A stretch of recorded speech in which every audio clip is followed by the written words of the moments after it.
Hello दोस्तों, कैसे हैं आप सब। आई होप कि आप सभी अच्छे होंगे। हम जो आज चैप्टर स्टार्ट करने वाले हैं वो है क्लास 10th की साइंस का पहला चैप्टर, जिसमें हम पढ़ेंगे केमिकल रिएक्शन एंड इक्वेशन। ये चैप्टर सबसे ज़्यादा इंपॉर्टेंट है क्योंकि ये चैप्टर हमारा फर्स्ट चैप्टर है केमिस्ट्री का क्लास 10th एनसीईआरटी में। और हमें इस चैप्टर में ये देखना है कि किस तरीके से केमिकल रिएक्शन होती है और केमिकल इक्वेशन का क्या मीनिंग है। पूरा चैप्टर इसी के ऊपर बेस्ड है। इंपॉर्टेंट चीज़ ये है कि ये चैप्टर काफ़ी स्कोरिंग है और हम इस चैप्टर में एक भी मार्क्स नहीं छोड़ना चाहते, पूरे के पूरे मार्क्स इसमें हम लेके आना चाहते हैं। तो वीडियो को आपको अंत तक देखना है। वीडियो देखने के बाद आपका एक भी क्वेश्चन आपसे नहीं छूटेगा, आप वो प्रॉपर क्वेश्चन कर पाएंगे, चाहे वो एनसीईआरटी हो, चाहे वो सीबीएसई में एग्ज़ाम में कोई क्वेश्चन पूछा गया हो। तो लेट्स गेट स्टार्टेड। स्टार्ट करते हैं फिर। आखिर क्या होती है केमिकल रिएक्शन, क्या होती है केमिकल, से पूरा का पूरा एक चैप्टर बना दिया है। दरअसल केमिकल रिएक्शन वो होती हैं जिसमें हमारे पास कुछ सब्सटेंस होते हैं जिनको आपस में हम क्या करवाते हैं, रिएक्ट करवाते हैं, और रिएक्ट करने से कोई नए सब्सटेंस फॉर्म हो जाए, उसको हम पूरे प्रोसेस को बोलते हैं केमिकल रिएक्शन। ठीक है। जब भी कभी केमिकल रिएक्शन होती है तो वहाँ पे एक इंपॉर्टेंट चीज़ होती है, वो है यहाँ पे न्यू बॉन्ड फॉर्मेशन। जो हमारे पास पहले सब्सटेंस होंगे उनके अपने अलग बॉन्ड होंगे, लेकिन जब वो आपस में रिएक्ट करेंगे तो जो नया सब्सटेंस फॉर्म करेंगे उसमें जो बॉन्ड फॉर्मेशन होगी बिल्कुल नई होगी। तो बेसिकली होता क्या है, जब भी कभी केमिकल रिएक्शन होती है, ओल्ड बॉन्ड, पुराने बॉन्ड का क्या होता है, ब्रेक डाउन होता है या ब्रेकअप होता है, और जो वहाँ पे नए बॉन्ड का वहाँ पे क्या होता है, फॉर्मेशन होता है। तो इस पूरे प्रोसेस को हम क्या बोलते हैं, केमिकल रिएक्शन।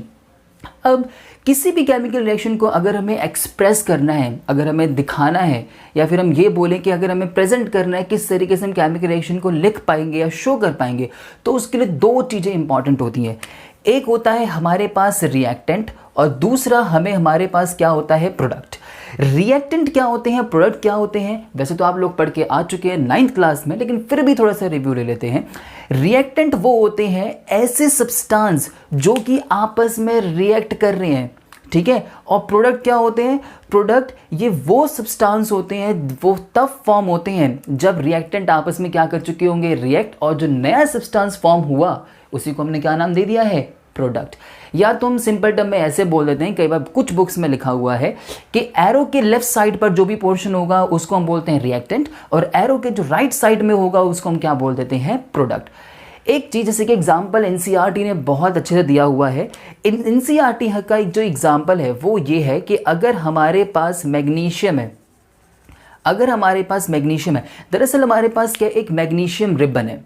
अगर हम उस मैग्नीशियम रिबन को क्या करते हैं, बर्न करते हैं, और बर्न करना है तो बर्न किसकी प्रेजेंस में होता है, ऑक्सीजन की प्रेजेंस में होता है। तो हम यहाँ पे क्या लेते हैं, ऑक्सीजन लेते हैं। जैसे ही मैग्नीशियम को रिएक्ट करवाते हैं ऑक्सीजन के साथ, तो हमारे पास यहाँ पर क्या बन जाता है, मैग्नीशियम ऑक्साइड। क्या बन जाता है, मैग्नीशियम ऑक्साइड। जो भी पोर्शन इस एरो के लेफ्ट साइड में है वो हो गया हमारे पास रिएक्टेंट, और जो भी पोर्शन इसके राइट साइड में वो हमारे पास क्या हो जाएगा, प्रोडक्ट। अब इसी पे बेस्ड एनसीईआरटी ने एक क्वेश्चन पूछा हुआ है। क्वेश्चन ये है, एनसीईआरटी के वो इंटेक्स का क्वेश्चन है, और उसमें ये पूछा गया है कि हमारे पास जो मैग्नीशियम रिबन है, हमारे पास क्या है, एक मैग्नीशियम रिबन है। उस मैग्नीशियम रिबन को अगर हमें बर्न करना है, जलाना है, तो उससे पहले हमें सैंड पेपर से उसे रब करना पड़ता है। अब यही क्वेश्चन है, क्यों करना पड़ता है। दरअसल मैग्नीशियम क्या है, एक मेटल है। अब वो मेटल क्या करता है कि वो एटमॉस्फेरिक गैसेस से रिएक्ट कर जाता है। जैसे ही वो रिएक्ट करेगा वहाँ पर क्या बनती है, एक प्रोटेक्टिव लेयर बन जाती है। अब वो प्रोटेक्टिव लेयर क्या होगी, वो उसे प्रोटेक्ट करके रखेगी, वो उसे जलने स्मूथली नहीं देगी। तो सबसे पहले हमें क्या करना पड़ता है, इस प्रोटेक्टिव लेयर को रिमूव करना पड़ता है। और वो किसकी मदद से करेंगे, उस सैंड पेपर से। सैंड पेपर को लेके आएंगे, उस प्रोटेक्टिव लेयर को क्या कर देंगे, रिमूव। इंपॉर्टेंट यहाँ पर ये है, यहाँ पर कौन सी लेयर बनती है, यहाँ पर बनती है कार्बोनेट की लेयर। किसकी लेयर बनती है, कार्बोनेट की लेयर। तो उस कार्बोनेट की लेयर को हमें क्या करना पड़ता है, रिमूव करना पड़ता है। अब हमें कैसे पता चलेगा कोई केमिकल रिएक्शन हुई है या नहीं है, तो उसको पहचानने के लिए हमारे पास कुछ कैरेक्टर है। अगर हमें इन कैरेक्टर में से कुछ मिल जाता है तो इसका मतलब ये वहाँ पे केमिकल रिएक्शन हुई है। अगर इनमें से हमें कुछ भी नहीं मिलता है तो इसका मतलब हमें कोई केमिकल रिएक्शन नहीं हुई है।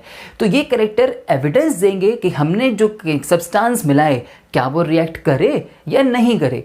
तो पहला जो है वो यहाँ पे इवोल्यूशन ऑफ गैस, गैस का निकल जाना भी हमारे पास क्या है, एक केमिकल रिएक्शन का कैरेक्टर है। दूसरा है फॉर्मेशन ऑफ प्रेसिपिटेट, प्रेसिपिटेट की फॉर्मेशन हो जाना। अब ये प्रेसिपिटेट क्या है इसको भी देख लेंगे। तीसरा है हमारे पास चेंज इन कलर, अगर कलर में चेंज है तब भी वहाँ पर क्या है, केमिकल रिएक्शन है। और हमारे पास अगर चेंज इन टेम्परेचर, चौथा अगर इसमें भी अगर टेम्परेचर का चेंज हो जाता है, टेम्परेचर बढ़ा या टेम्परेचर घटा, तब भी वहाँ पर क्या है, केमिकल रिएक्शन हो रही है। और लास्ट है चेंज इन स्टेट, अगर स्टेट में चेंज तब भी वहाँ पर क्या है, केमिकल रिएक्शन हुई है। तो ये जितने भी कैरेक्टर हैं ये हमें पूरी इंफॉर्मेशन देंगे हमारे पास केमिकल रिएक्शन हुई है या नहीं।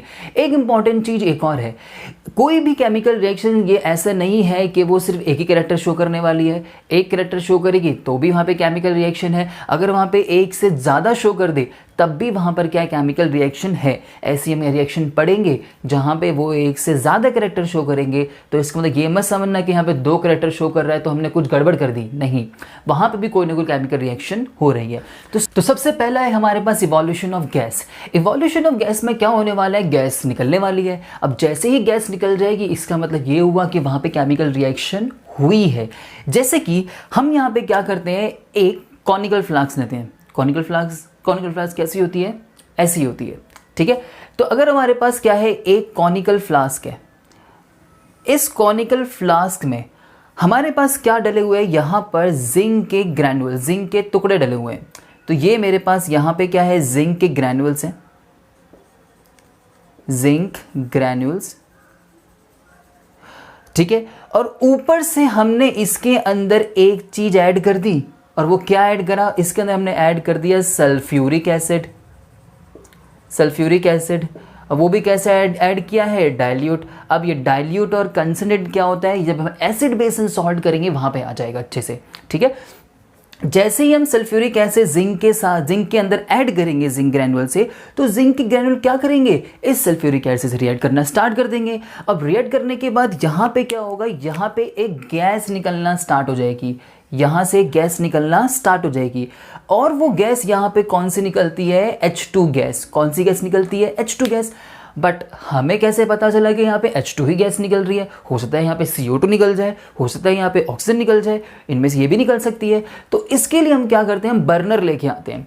बर्नर को लेके आते हैं और बर्नर को हम क्या करेंगे, इस कॉनिकल फ्लास्क के माउथ पे लगाएंगे। तो माउथ पे लगाने के बाद क्या होगा, जो भी गैस यहाँ से निकलेगी वो उस बर्नर के पास जाएगी। तो यहाँ पे जो हाइड्रोजन गैस जब निकलती है तो यहाँ पे पॉप साउंड प्रोड्यूस होता है। क्या साउंड प्रोड्यूस होता है, पॉप, कुछ इस तरीके का। तो ये जो साउंड होता है ये कौन प्रोड्यूस करता है, सिर्फ और सिर्फ हाइड्रोजन गैस। तो इसका मतलब हमें कंफर्म हो गया कि यहाँ पे एक केमिकल रिएक्शन हुई है, क्योंकि गैस का निकलना ही क्या है, केमिकल रिएक्शन। अब जो दूसरा है वो है हमारे पास फॉर्मेशन ऑफ प्रेसिपिटेट। सबसे पहली बात आप पूछेंगे, सर ये प्रेसिपिटेट क्या है। प्रेसिपिटेट एक्चुअली होते ही क्या है, ये हमारे पास कुछ सॉलिड प्रोडक्ट होते हैं या सॉलिड सब्सटेंस होते हैं जो कि पूरे सोल्यूशन से क्या हो जाएंगे, अलग हो जाएंगे। कैसे, कुछ इस तरीके से, ठीक है। तो यहाँ पे आपने देख लिया कि हमारे पास प्रेसिपिटेट क्या होते हैं, जो कि उस सोल्यूशन में सॉल्युबल नहीं है, जो अलग हो गए हैं सोल्यूशन से, तो उसको हम क्या बोलते हैं, प्रेसिपिटेट बोलते हैं। अब इसका एग्जांपल क्या है, इसका एग्जांपल जैसे कि अगर हमारे पास, आप चाहे एक बीकर ले लें, चाहे आप एक टेस्ट ट्यूब ले लें। अगर हमने क्या किया, हमारे पास एक बीकर है, उस बीकर में हमारे पास क्या है, लेड नाइट्रेट है, हमारे पास है यहाँ पर लेड नाइट्रेट। उस लेड नाइट्रेट के अंदर अगर हमने यहाँ पे ऊपर से डाल दिया है पोटेशियम आयोडाइड, हमने इसके ऊपर से डाल दिया है पोटेशियम आयोडाइड, तो जैसे ही पोटेशियम आयोडाइड लेड नाइट्रेट से रिएक्ट करेगा तो यहाँ पे हमें अलग से एक सॉलिड प्रोडक्ट जमा हो जाएगा और वो होगा येलो कलर की फॉर्म में, और वो बन जाएगा येलो प्रेसिपिटेट। तो ये येलो प्रेसिपिटेट की फॉर्मेशन ही हमें समझा देगी कि हमारे पास यहाँ पे क्या हुई है, एक केमिकल रिएक्शन। क्योंकि फॉर्मेशन ऑफ प्रेसिपिटेट किसका कैरेक्टर है, केमिकल रिएक्शन का ही एक कैरेक्टर है। अब तीसरा जो कैरेक्टर है वो है हमारे पास चेंज इन कलर। अगर कलर में चेंज है तब भी हमारे पास क्या होगी, एक केमिकल रिएक्शन हो जाएगी। जैसे कि हमारे पास लेमन जूस है, लेमन जूस में क्या होता है, साइट्रिक एसिड होता है। तो और एक और चीज़ है हमारे पास, हमने क्या किया, हमारे पास फिर से एक बीकर है और उस बीकर में हमारे पास है पोटेशियम परमैंगनेट। हमारे पास ये है पोटेशियम पर मैग्नेट। अगर हम इस पोटेशियम पर मैग्नेट में ऊपर से अगर हमने यहाँ पर डाल दिया है साइट्रिक एसिड या सिट्रिक एसिड, तो जैसे ही हम इसको डालेंगे, देखो पोटेशियम पर मैग्नेट जो होता है ना, इसका कैसा कलर होता है, पर्पल कलर होता है। जैसे ही हम सिट्रिक एसिड को इसके अंदर डालेंगे, इसका जो पहले पर्पल कलर था वो बाद में कैसा हो जाएगा, कलरलेस। कैसा हो जाएगा, कलरलेस। अब इसका मतलब कलर क्या हो गया है, चेंज। पर्पल से कैसा हो गया है, कलरलेस। तो यहाँ पे चेंज इन कलर भी हमारे पास क्या है, एक केमिकल रिएक्शन। अब जो नेक्स्ट है वो है हमारे पास चेंज इन टेम्परेचर। अगर टेम्परेचर में चेंज है तब भी हमारे पास केमिकल रिएक्शन है। जैसे कि अगर आप लोगों ने देखा है कि हम वाइट वॉशिंग करते हैं, हम लोग बाहर से चूना लेके आते हैं, ठीक है। वो तो चूना जो होता है वो अगर हम उसे बीकर में ले लें तो वो बेसिकली वो हमारे पास, जैसे मान लो हमने यहाँ पे ले लिया है, वो चूना ले लिया, तो वो हमारे पास क्या होता है, कैल्शियम ऑक्साइड होता है। वो हमारे पास होता है कैल्शियम ऑक्साइड। जैसे ही हम उस कैल्शियम ऑक्साइड के अंदर किसको ऐड कर देंगे, पानी को मिला देंगे। तो पानी को मिलाने के बाद वो कंटेनर जो होगा ना, वो पहले ठंडा था, बाद में वो कैसा हो जाएगा, गर्म हो जाएगा। तो इसका मतलब वहाँ पे हीट रिलीज हुई, इसका मतलब कि उसका टेम्परेचर बढ़ गया। तो यहाँ पे चेंज इन टेम्परेचर में हमारे पास क्या, एक केमिकल रिएक्शन। ये एग्जाम्पल बहुत इंपॉर्टेंट है, इस पर बहुत क्वेश्चन आए हुए हैं, क्योंकि हमें डिटेल में अलग से करना है। तो मैं इसको यहाँ पे एक्सप्लेन अभी नहीं करना चाहता, क्योंकि हमें अलग से पढ़ना है इसके बारे में। अब जो नेक्स्ट है वो है हमारे पास लास्ट, वो है चेंज इन स्टेट। अगर स्टेट में चेंज आ रहा है, मतलब कि अगर उसकी फिजिकल स्टेट में चेंज आ रहा है, तो वो हमारे पास क्या है, एक केमिकल रिएक्शन है। अब जैसे कि अगर मैं बात करूं वैक्स कैंडल, हमारे पास कैंडल है। कैंडल क्या होती है, पहले सॉलिड फॉर्म में होती है, ठीक है। सॉलिड फॉर्म में होने की जैसे हम उसे जलाते हैं, उसे बर्न करते हैं, तो क्या होती है, वो मेल्ट होना स्टार्ट होती है, ठीक है। तो मेल्ट होना स्टार्ट होती है। मेल्ट होने के साथ साथ वो वहाँ पे एक चीज़ और करती है, वो वहाँ पे कार्बन डाइऑक्साइड रिलीज करती है। तो इसका मतलब वहाँ पे क्या हो रहा है, उसकी स्टेट चेंज होते होते वहाँ पे गैस भी रिलीज हो रही है। तो इसकी वजह से हमें ये पता चला कि हमारे पास वहाँ पे क्या हुआ है, एक केमिकल रिएक्शन हुई है। एक और बात, मेल्टिंग और केमिकल रिएक्शन में अलग अलग चीज़ें हैं। जब भी कभी मेल्टिंग होती है किसी भी सब्सटेंस की, मान लो कोई अगर सॉलिड है, उसकी मेल्टिंग हो रही है, तो वहाँ पे उसके जो नए बॉन्ड फॉर्मेशन नहीं होता, नया कुछ प्रोडक्ट फॉर्म नहीं होता। लेकिन जब हम वैक्स कैंडल की मेल्टिंग हो रही है तो वहाँ पे CO2 गैस भी रिलीज हो रही है। उस CO2 गैस रिलीज होने की वजह से वहाँ पे क्या हो रहा है, कुछ ना कुछ चेंजेस आ रहा है, जिस वजह से हम बोल रहे हैं चेंज इन स्टेट हमारे पास क्या, एक केमिकल रिएक्शन है, ठीक है। तो ये हम 5 क्राइटेरिया हम देख के आ चुके हैं। अब हम चलते हैं हमारे next topic, which is balancing. Most important है बैलेंसिंग। अब जो हम टॉपिक पढ़ने वाले हैं उसका नाम है केमिकल इक्वेशन। ये जो केमिकल इक्वेशन है, दरअसल ये रिलेट है किससे, केमिकल रिएक्शन से। केमिकल रिएक्शन हम पढ़ के आ चुके हैं, जिसमें हमने केमिकल रिएक्शन के बारे में पढ़ा और उसके कुछ कैरेक्टर देखे। अब जो हम पढ़ने वाले हैं, ये पढ़ने वाले केमिकल इक्वेशन क्या होती है। दरअसल एक केमिकल रिएक्शन हुई, अब हम क्या करेंगे, उसको रिप्रेजेंट करेंगे with the help of symbol, उसके सिंबल से और फॉर्मूले से। उसी को हम क्या बोलते हैं, केमिकल इक्वेशन। सबसे पहले मैंने आपको रिएक्शन जो पढ़ाई थी, इवोल्यूशन ऑफ गैस, उसमें हमने यूज़ किया था जिंक के ग्रैन्यूल्स और हमने उससे रिएक्शन करवाया था किस साथ, सल्फ्यूरिक एसिड के साथ। तो हमारे पास अभी क्या है, जैसे कि मेरे पास लिखा हुआ है जिंक, तो जिंक है, हमने उससे रिएक्शन करवाई किसके साथ, सल्फ्यूरिक एसिड के साथ। सल्फ्यूरिक एसिड के साथ रिएक्शन करवाई। जैसे ही रिएक्शन हमने करवा दी तो हमारे पास यहाँ पे क्या बनता है, एक सॉल्ट। वो क्या बनता है, दरअसल वो बनता है हमारे पास जिंक सल्फेट। जिंक सल्फेट बना और साथ में यहाँ से एक गैस निकलती है जिसे हम बोलते हैं हाइड्रोजन, पॉप साउंड वाली, ठीक है। ये सब कर लिया। अभी जो ये है, ये मेरे पास अभी क्या है, ये सिर्फ और सिर्फ मेरे पास अभी क्या है, केमिकल रिएक्शन है। अब मैं क्या करूँगा, अब मैं इसे केमिकल इक्वेशन में कन्वर्ट करूँगा। कैसे करूँगा, जिंक जो होता है इसका फॉर्मूला क्या होता है, Zn। जो हमारे पास सल्फ्यूरिक एसिड है इसका फॉर्मूला होता है H2SO4। ये जो हमारे पास क्या बना लेगा, ये यहाँ पे बना लेगा हमारे पास ZnSO4 और यहाँ से क्या निकाल देगा, वो हाइड्रोजन गैस को। अब जिसको ये प्रॉब्लम है, इसके हम फॉर्मूला कैसे बनाते हैं, मैं एक 2-3 मिनट का इस पर एक छोटा सा रिव्यू दे देता हूँ, ताकि आपको कोई प्रॉब्लम नहीं आएगी किसी भी एक फॉर्मूले को बनाने के लिए, ठीक है। तो ये जो हमारे पास अब जो ये इक्वेशन निकल के आई है, ये हमारे पास क्या है, ये है हमारे पास एक केमिकल इक्वेशन और ऊपर वाले हमारे पास क्या है, एक केमिकल रिएक्शन। इतना क्लियर हो गया। हमारे पास जो केमिकल इक्वेशन होती है वो दो टाइप से होती है, एक होती है बैलेंस्ड और दूसरी होती है अनबैलेंस्ड।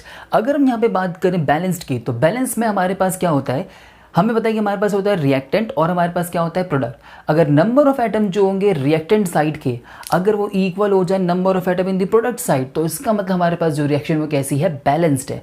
लेकिन अगर हमारे पास नंबर ऑफ एटम जो होंगे रिएक्टेंट साइड में अगर वो इक्वल नहीं है number of atom in the product side, तो वो जो हमारे पास रिएक्शन है क्या होगी, वो अनबैलेंस्ड केमिकल इक्वेशन।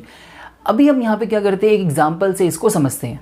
मेरे पास लिखा हुआ है जिंक प्लस में H2SO4, ये रिएक्ट करेगा इसके साथ और बना लेगा यहाँ पे ZnSO4 और यहाँ से रिलीज कर देगा H2। एक हमने ये एग्जाम्पल ले लिया, एक और एग्जाम्पल ले लेते हैं। जैसे कि मेरे पास लिखा हुआ है H2 प्लस में O2 और ये हमें यहाँ पे क्या दे देगा, H2। अब हम क्या करेंगे, अब हम यहाँ पे क्या बनाएंगे, टेबल बनाएंगे। पहले जो मैं आपको यहाँ पे सिखाऊंगा वो है एक लॉन्ग मेथड, जिसमें आप क्या करेंगे, उसका टेबल बना के करेंगे। दूसरे वे में आपको क्या करना पड़ेगा, आप डायरेक्ट करें। मैं आपको सजेस्ट करूँगा कि हमें डायरेक्ट करना है, क्योंकि रिएक्शन जो आती है इनको बैलेंस में ये थोड़े कम मार्क्स की आती हैं, बट आती ज़रूर है और ये बहुत सिंपल है बैलेंस करना। इसमें कोई दिक्कत वाली बात नहीं है, मोल भाव टाइप ही करना है। इसके इतने हैं तो इसको इतने दे दो, इसके इतने कम है तो इसको इतने दे दो, इस तरीके से हमें करना होता है। अब यहाँ पे देखते हैं कैसे करेंगे। सबसे पहले हम यहाँ पे लिखेंगे हमारे पास कौन कौन से यहाँ पे एलिमेंट जो है वो इन्वॉल्व है। फिर हम देखेंगे रिएक्टेंट साइड पे वो कितने हैं, फिर देखेंगे प्रोडक्ट साइड पे कितने हैं। कौन कौन इन्वॉल्व है, जिंक है हमारे पास, हाइड्रोजन है हमारे पास, सल्फर है हमारे पास, और हमारे पास कौन है, ऑक्सीजन है। ठीक है, फिर हम जाएंगे किसके ऊपर, हम देखेंगे हमारे पास रिएक्टेंट में कितने हैं और प्रोडक्ट में वो कितने एटम है। रिएक्टेंट में कितने एटम है, एक, तो यहाँ पर लिख देंगे 1। जिंक प्रोडक्ट साइड में कितने हैं, जिंक हमारे पास 1। रिएक्टेंट साइड पे हाइड्रोजन कितने हमारे पास, 2, तो यहाँ पे मैं लिख दूंगा 2। प्रोडक्ट साइड पे हाइड्रोजन मेरे पास कितने हैं, 2। सल्फर मेरे पास कितने हैं, यहाँ पे 1। यहाँ पे भी कितने हैं मेरे पास, 1। ऑक्सीजन मेरे पास यहाँ पे कितने हैं, 4। और यहाँ पे मेरे पास ये कितने हैं, 4। तो इसका मतलब जितने number of atom reactant side पे है वो बराबर किसके हो गए, number of atom in the product side. इसका मतलब ये रिएक्शन मेरे पास कैसी हो गई है, बैलेंस्ड केमिकल इक्वेशन। हमें ज़रूरत ही नहीं इसको बैलेंस करने की। लेकिन अगर हम पहुँचते हैं किसके ऊपर, अनबैलेंस्ड के ऊपर। अब देखो कैसे, वही सबसे पहले हम लिख देंगे कि हमारे पास कौन कौन से यहाँ पर एलिमेंट हैं। फिर हम देखेंगे रिएक्टेंट साइड पे कितने हैं, फिर देखेंगे प्रोडक्ट साइड पे कितने हैं। कौन कौन है, एक तो हाइड्रोजन है, और कौन इन्वॉल्व है, ऑक्सीजन। क्या कोई और इन्वॉल्व है, नहीं, तो इन दो को ही लिखेंगे। रिएक्टेंट कितने हैं मेरे पास, यहाँ पे कितने हाइड्रोजन एटम है रिएक्टेंट साइड पे, 2 हैं। प्रोडक्ट साइड पे हाइड्रोजन मेरे पास कितने हैं, 2 हैं। ऑक्सीजन रिएक्टेंट साइड पे कितने हैं, 2, देखो 2 लिखा हुआ है। और ऑक्सीजन मेरे पास यहाँ पे कितना लिखा हुआ है, 1 लिखा है ना, तो ये मेरे पास कितने हो जाएगा, 1। ये तो बराबर है बट ये आपस में इक्वल नहीं है, तो ये मेरे पास किसका एग्जाम्पल है, अनबैलेंस्ड केमिकल इक्वेशन। अब हम क्या करेंगे, इस रिएक्शन को यहाँ पे बैलेंस करना स्टार्ट करेंगे। इस रिएक्शन को बैलेंस कैसे करेंगे, देखो इसे मिटा रहा हूँ। जैसे मेरे पास यहाँ पे है, यहाँ पे 2 है, मैं ऐसे किस नंबर से मल्टीप्लाई करूँ ये 2 हो जाए, तो मुझे इसको मल्टीप्लाई किससे करना पड़ेगा, 2 से। अब ये ऑक्सीजन है कहाँ पे है, प्रोडक्ट साइड पे, मतलब यहाँ पे अगर मैं 2 से मल्टीप्लाई करूँगा यहाँ पे, तो वो हो जाएगा गलत, क्योंकि मैंने फॉर्मूला ही चेंज कर दिया। पानी का फॉर्मूला सिर्फ और सिर्फ क्या होता है, H2O, H2O2 थोड़ी होता है, सिर्फ वो हमारे पास क्या होता है, H2O होता है। तो यहाँ पे मल्टीप्लाई नहीं कर सकते, तो करेंगे कहाँ, हम उसको मल्टीप्लाई कहाँ पे करेंगे, आगे। कहाँ मल्टीप्लाई करेंगे, आगे। तो जैसे ही हमने इसको मल्टीप्लाई किया तो ये कितना हो गया मेरे पास, 2 1 जा 2, देखो ये बराबर हो गए। बट अगर मैं यहाँ पे हाइड्रोजन देखूँ कितने हो गए, देखो 2 ये पहले थे, 2 बाद में, तो 2 2 कितने हो गए यहाँ पे 4। तो इसका मतलब ये मेरे पास कितने हो गए हैं, 4। बट यहाँ पे मेरे पास हाइड्रोजन कितने हैं, 2, तो मुझे यहाँ पे इससे किससे मल्टीप्लाई करना पड़ेगा, 2 से। तो ये यहाँ पे कितने हो जाएंगे, 4। अब ये 4 हो गए, तो किससे मल्टीप्लाई किया, 2, तो यहाँ पे मैं क्या लिख दूंगा, 2।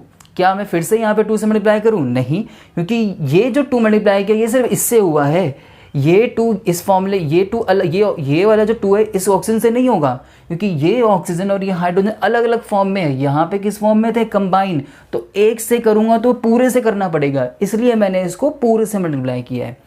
इतनी बात क्लियर हो गई। इस तरीके से हम क्या करते हैं, रिएक्शन को बैलेंस करते हैं। बैलेंस करना है क्यों ज़रूरी है, एक ये भी क्वेश्चन आता है। इस पे क्वेश्चन जो आता है वो ये पूछा जाता है कि why do we need to balance a chemical reaction. क्या ज़रूरत है हमें केमिकल रिएक्शन को बैलेंस करने की? दरअसल हम रिएक्शन को इसलिए बैलेंस करते हैं क्योंकि रिएक्शन के दौरान हमें पता है according to law of conservation of mass can neither be created nor be destroyed in a chemical reaction.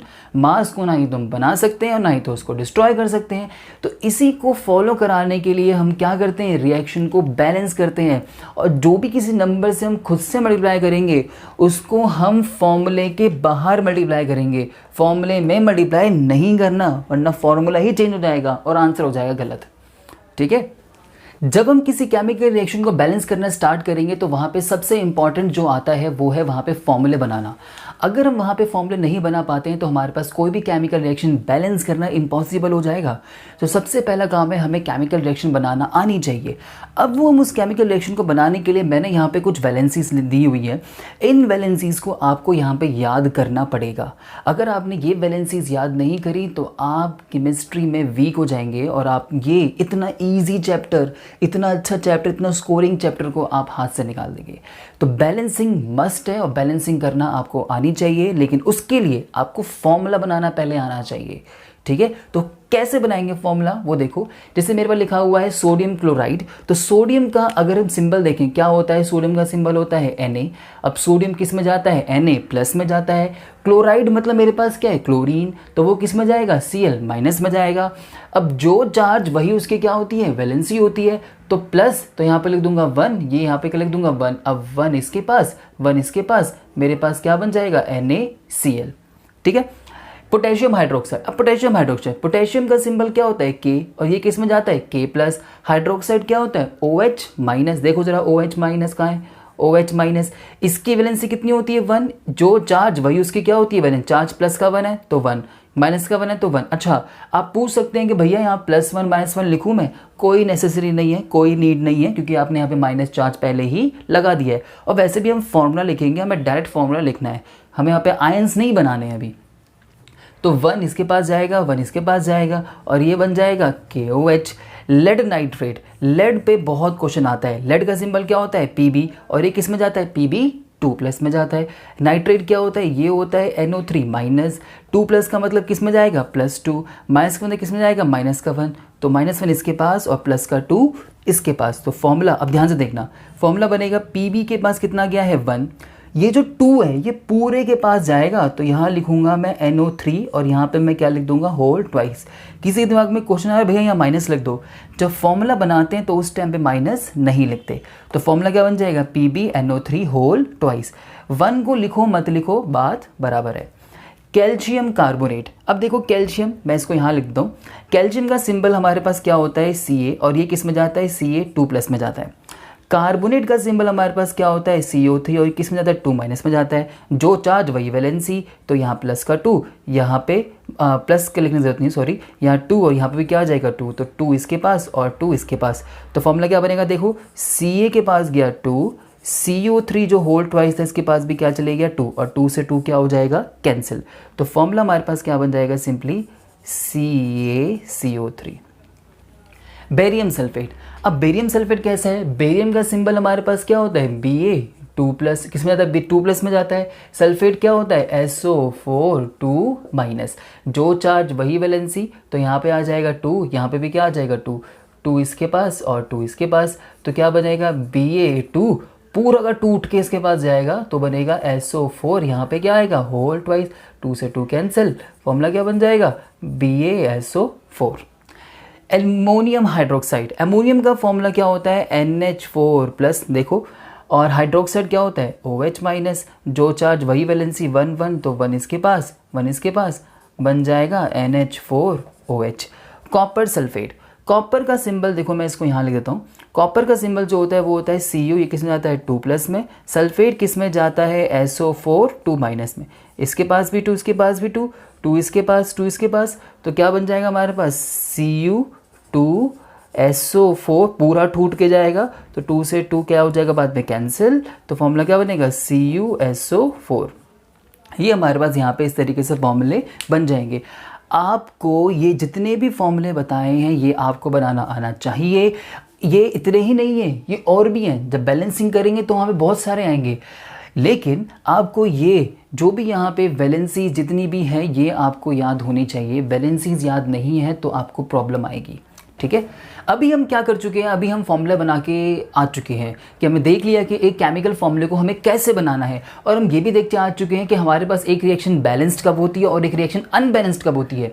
अब हम क्या करते हैं, अब हम कुछ क्वेश्चन कर लेते हैं, क्योंकि इस पे बेस्ड एनसीईआरटी में भरमार क्वेश्चन है और इस पे बेस्ड क्वेश्चन आता ही आता है, बेशक वो कम मार्क्स का हो, लेकिन बट इस पे क्वेश्चन आएगा और हम इतने ईजी चीज़ को नहीं छोड़ के जा सकते। हमें इस पे पूरे नंबर लेके आ रहे हैं। ये चैप्टर बहुत स्कोरिंग है और हमें इसमें जितने नंबर हम गेन कर सकते हैं पूरे के पूरे मार्क्स इसमें लेके आने हैं, एक भी नंबर इसके अंदर नहीं छोड़ना है, ठीक है। क्योंकि अगर आप एनसीईआरटी खोल के देखेंगे तो एनसीईआरटी में चाहे इन टेक्स्ट हो चाहे वहाँ पे एक्सरसाइज हो, दोनों में क्वेश्चन जो है वो भरमार दे रखी है। इन टेक्स्ट के क्वेश्चन भी हैं, अगर आप एक्सरसाइज खोल के देखेंगे question number 5, question number 6, question number 7, question number 8, ये सारे के सारे क्वेश्चन जो है वो किस पे बेस्ड है, बैलेंसिंग के ऊपर बेस्ड है। क्वेश्चन नंबर 8 में थोड़ा सा कुछ है जिसमें हमें टाइप ऑफ केमिकल रिएक्शन भी बतानी होती है, जिससे हम आगे की तरफ देखेंगे, बट आप उसे बैलेंस तक कर सकते हैं। तो सबसे पहले हम स्टार्ट करते हैं क्वेश्चन नंबर 5 से। देखो क्वेश्चन नंबर 5 जो है वो है हमारे पास कि हाइड्रोजन गैस वो क्या करती है, वो रिएक्ट किससे करती है, नाइट्रोजन के साथ, और क्या बना रही है वहाँ पे, एमोनिया बना रही है। तो सबसे पहले हम क्या करेंगे, उस स्टेटमेंट को फॉर्मूले में कन्वर्ट करेंगे। देखो पहला उसने क्या बोला, हाइड्रोजन गैस। हाइड्रोजन गैस का मतलब क्या है कि हमारे पास क्या होगा, H2 होने वाला है। एक बात काफ़ी बच्चों को बहुत कंफ्यूजन रहती है कि मैं H लिखूं या H2 लिखूं। अगर आपको क्वेश्चन में सिर्फ बोल दे कि आपके पास है हाइड्रोजन, तो या फिर आपको बोल दे कि आपके पास है हाइड्रोजन मॉलिक्यूल, इसका मतलब होता है H2। जब तक क्वेश्चन में आपको ये ना बोल दे कि आपके पास है हाइड्रोजन एटम, तभी हम क्या लेंगे उसको H, अदरवाइज हम उसे क्या लेने वाले हैं, H2। हाइड्रोजन बोल दे तो भी H2, हाइड्रोजन मॉलिक्यूल बोले तो बहुत बढ़िया बात है। तो हाइड्रोजन किससे रिएक्ट कर रहा है, हाइड्रोजन रिएक्ट कर रहा है नाइट्रोजन के साथ, और क्या बना रहा है वहाँ पे, एमोनिया बना दिया। अब हम चेक करते हैं कि हमारे पास बैलेंस्ड है या नहीं है। वैसे क्वेश्चन ने खुद ही बोला है हमें बैलेंस करनी है, बट फिर भी देख लेते हैं। इसके बाद 2 हाइड्रोजन है, यहाँ पे कितने हाइड्रोजन है, 3 दिख रहा है, ये तो अनबैलेंस्ड है, क्लियरली दिख रहा है। तो क्या करेंगे, इस पे कितने हाइड्रोजन है, 2, यहाँ पे कितने हाइड्रोजन है, 3। जब 2-3 का पंगा हो, 2 वाले को क्या करो, 3 से मल्टीप्लाई, और 3 वाले को क्या कर दो, 2 से मल्टीप्लाई। रिएक्शन हमारे पास क्या हो जाएगी, बैलेंस्ड। आप ऐसे लिख के नहीं आओगे, आपको लिखना कैसे है, आप पहले क्वेश्चन उतारोगे, उसके बाद लिख दोगे बैलेंस्ड इक्वेशन पूरा जो आपका आंसर है। इस तरीके से करके आना है। अगर हम नेक्स्ट देखें, यहाँ पे जो हमारे पास नेक्स्ट क्वेश्चन है वो है हमारे पास कि बेरियम क्लोराइड वो रिएक्ट कर रहा है किसके साथ, एल्यूमिनियम सल्फेट के साथ, ठीक है। हमारे पास क्या है, मैं इस स्टेटमेंट को लिख देता हूं। हमारे पास क्या है, बेरियम क्लोराइड वो रिएक्ट किसके साथ कर रहा है, एल्यूमिनियम सल्फेट के साथ। जैसे ही वो इससे रिएक्ट कर रहा है तो वो यहां पे क्या बना रहा है, वो बना रहा है यहां पर बेरियम सल्फेट, और साथ में वो यहां पे क्या बना रहा है हमारे पास, एमोनियम, वो एल्यूमिनियम क्लोराइड, ठीक है। सबसे पहली चीज आपको इसका केमिकल फॉर्मूला बनाना है, और केमिकल फॉर्मूला बनाना आप लोग सीख चुके हैं, तो स्टार्ट करते हैं। बेरियम क्या होता है, बेरियम होता है हमारे पास Ba, और किस में जाता है, 2+ में। क्लोराइड क्या होता है, क्लोराइड होता है Cl-, जो चार्ज वही वैलेंसी, 2 इसके पास 1 इसके पास, 1 इसके पास गया 2 इसके पास गया, तो फॉर्मूला क्या बन जाएगा, BaCl2, ठीक है।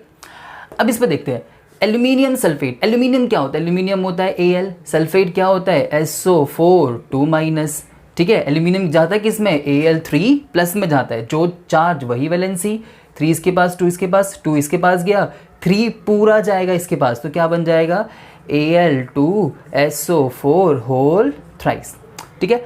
अब ये क्या करेगा, ये बना रहा है बेरियम सल्फेट, बेरियम सल्फेट बना लेते हैं। बेरियम क्या होता है हमारे पास, Ba2+, सल्फेट क्या होता है SO4 2-, जो चार्ज वही वैलेंसी, 2 इसके पास 2 इसके पास, ये बन जाएगा Ba2SO4 होल ट्वाइस। 2 से 2 क्या हो जाएगा, कैंसिल, तो हमारे पास क्या बन जाएगा, BaSO4।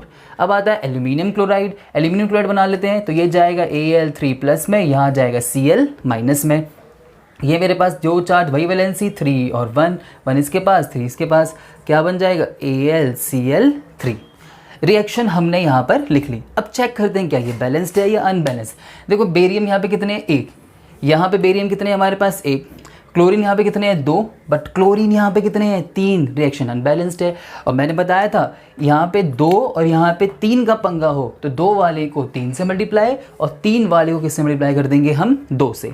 अब चेक करते हैं, जैसे ही हमने इसको किया तो क्लोरीन तो 6 हो गए, यहाँ पे भी क्लोरीन कितने हो गए 6, बट हमारे पास बेरियम कितने हो गए, बेरियम हो गए हमारे पास 3, बेरियम तो 3 हो गए, बट यहाँ पे बेरियम कितना है 1, तो क्या करेंगे इसको 3 से मल्टीप्लाई, 3 से मल्टीप्लाई कर दिया। अब देखो कितने हो गए 3Ba 3 2 जा 6 क्लोरीन, 3 2 जा 6 क्लोरीन, 2 एल्यूमिनियम, सल्फेट कितने हैं उसमें हम क्या करेंगे, सल्फर कितने हैं, यहाँ पे 1 लिखा है, 3 1 जा 3, सल्फर है 3, यहाँ पे सल्फर कितने हैं, यहाँ पे 1, 3 1 जा 3, ऑक्सीजन कितने 3 4 जा 12, यहाँ पे भी ऑक्सीजन कितने हैं 3 4 जा 12। ठीक है, तो अब ये रिएक्शन हमारे पास कैसी हो गई है, बैलेंस्ड हो गई है। ठीक है, कुछ और क्वेश्चन करें इसके ऊपर, बिल्कुल करते हैं। जैसे ही एनसीईआरटी क्वेश्चन नंबर 6 है, उसी पे बेस्ड सीबीएसई ने यहाँ पर एक क्वेश्चन पूछा हुआ है, सेम एग्जैक्ट इसी टाइप के क्वेश्चन है, तो ये क्वेश्चन इंपॉर्टेंट है, आप लोगों को छोड़ के नहीं जाने हैं। ठीक है, तो यहाँ पर देखो, जैसे कि सबसे पहला है मैंने लिख दिया यहाँ पे BaCl2 प्लस में H2SO4, ये हमें क्या दे रहा है BaSO4 प्लस में HCl, हमें इसे बैलेंस करना है। काउंट करते हैं, देखते हैं, बेरियम 1 है, बेरियम 1 है, क्लोरीन कितने हैं 2, बट यहाँ क्लोरीन कितने हैं 1, तो यहाँ पे 2 है, मैं किससे मल्टीप्लाई करूँ ये 2 हो जाए, तो 2 से ही करना पड़ेगा। अब क्लोरीन कितने हो गए 2, यहाँ पे भी क्लोरीन कितने हो गए, यहाँ पे 1 लिखा हो तो 2 1 चाहिए, कितने हो गए 2, क्लोरीन कितने हो गए 2। अब देखो हाइड्रोजन कितने हैं 2, हाइड्रोजन में कितने हैं यहाँ पे 2, सल्फर कितने हैं 1, सल्फर 1, ऑक्सीजन 4, ऑक्सीजन 4। अब ये रिएक्शन हमारे पास क्या हो चुकी है, बैलेंस्ड हो चुकी है। अगर हम इस वाली को देखें, यहाँ पे हमारे पास है PbNO3 होल ट्वाइस, ये हमें क्या दे रहा है PbO प्लस में NO2 और प्लस में O2, हमें ये चीज़ दे रहा है। इसको बैलेंस करते हैं, काउंट करते हैं, Pb 1 है, Pb 1 है, नाइट्रोजन कितने हैं यहाँ पे हमारे पास 2, बट यहाँ पे नाइट्रोजन कितना है 1। एक और चीज़ देख लेते हैं, ऑक्सीजन कितने मेरे पास 3 और 2, 3 जो कितने हो गए, यहाँ पे ऑक्सीजन मेरे पास है 6, यहाँ पे मेरे पास ऑक्सीजन कितने हैं 6। इतनी बात क्लियर है। अब यहाँ पे ऑक्सीजन मेरे पास कितने हैं 6, और यहाँ पे देखता हूँ कितने हैं 2 यहाँ से, 2 यहाँ से और 1 यहाँ से, टोटल मेरे पास कितने हैं 5 हैं, कितने हैं मेरे पास 5 हैं। अब मुझे ये 6 है, ये 5 है, तो मुझे इसको क्या करना है, इक्वल करना है, बैलेंस करना है। तो मैं क्या करूँगा, अगर देखो यहाँ पे लिखा हुआ है 1, अगर 2 को 1 से मल्टीप्लाई किया जाए तो 2 ही आता है, 2 ही आता है, और यहाँ पे ये कितने हैं 2 यहाँ पे है, 2 यहाँ पे है, 1 यहाँ पे, तभी तो 5 हो रहा है।